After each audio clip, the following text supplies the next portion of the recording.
మారుతున్న ఆహారపు అలవాట్లతోటి సిటీ జనం తమ ఆరోగ్యాన్ని పాడు చేసుకుంటున్నారు.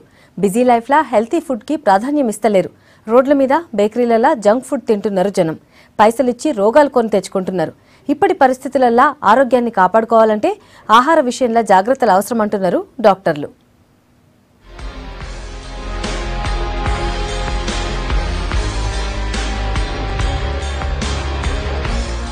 హెల్త్ కు ఎంతో బెటర్ గా ఉండే ఫుడ్ ను జనం మర్చిపోతున్నారు.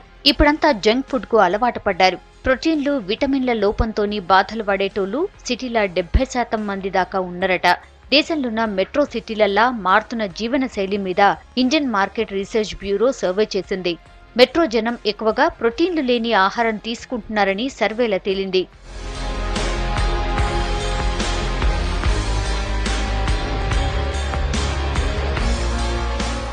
హెల్తీ ఫుడ్ మీద పబ్లిక్ లా అవగాహన లేకపోవడంతో ప్రోటీన్ ఫుడ్ తీసుకోవడం లేదంటున్నారు విద్యావంతులు. ఈజీ ఫుడ్ కు అలవాటు పడి హెల్త్ ప్రాబ్లమ్స్ తో బాధపడేటోళ్ల సంఖ్య సిటీలలోనే ఎక్కువ ఉందంటున్నారు. ఒకప్పుడు తీసుకునే ఫుడ్ లో ప్రోటీన్లు, విటమిన్లు ఎక్కువగా ఉండి జనం గట్టిగా ఉండేటోళ్లని, వాళ్ళ జీవిత కాలం కూడా ఎక్కువగా ఉండేదని చెప్తున్నారు వృద్ధులు. రాగులు, మొక్కజొన్న ఫుడ్ తినడం వల్ల ఆరోగ్యానికి మంచిదంటున్నారు. యాక్చువల్లీ హైదరాబాద్లో నెంబర్ ఆఫ్ 5 స్టార్ హోటల్స్ ఉన్నాయి, 4 స్టార్ హోటల్స్, 3 స్టార్ అన్ని హోటల్స్ ఉన్నాయి. పబ్లిక్ అందరికి ఏంటి అంతకుముందు ఫుడ్ ఎవరు ఎక్స్పెక్ట్ చేయట్లేదు.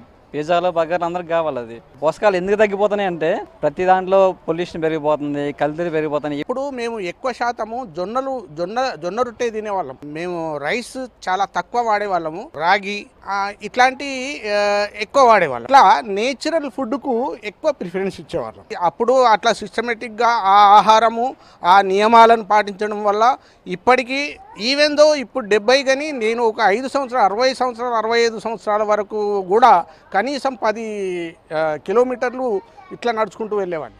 ఇక పబ్లిక్ ఇంట్రెస్ట్ ను బట్టి ఫుడ్ రెడీ చేస్తున్నామంటున్నారు హోటల్స్ వాళ్ళు.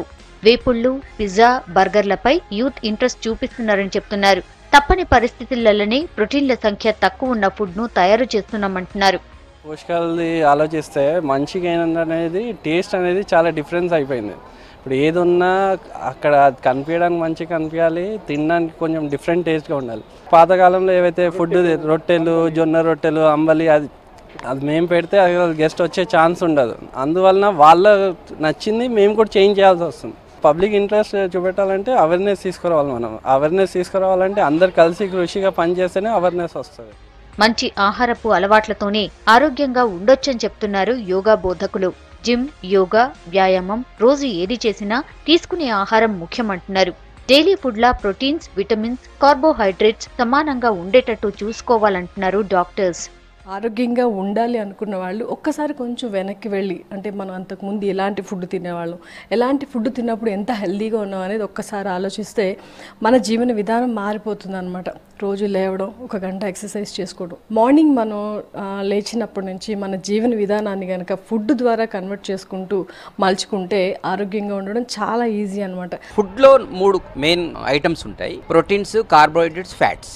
ఈ 3 ఐటమ్స్ ప్లస్ మినరల్స్, విటమిన్స్, ఈ 4-5 ఐటమ్స్ మీద మనం కాన్సన్ట్రేట్ చేయాలి. ఎందుకు వీక్నెస్ వస్తుంటుంది, ఎందుకు స్థూలకాయం వస్తుంటుంది అంటే మనం తినే ఆహారంలో ఎక్కువగా కార్బ్స్ ఉంటున్నాయి అనేది ఇప్పుడు అధ్యయనంలో బయట వచ్చింది. ఆహారం విషయంలో జాగ్రత్తలు తీసుకోకుంటే అనారోగ్యం తప్పదని హెచ్చరిస్తున్నారు డాక్టర్స్.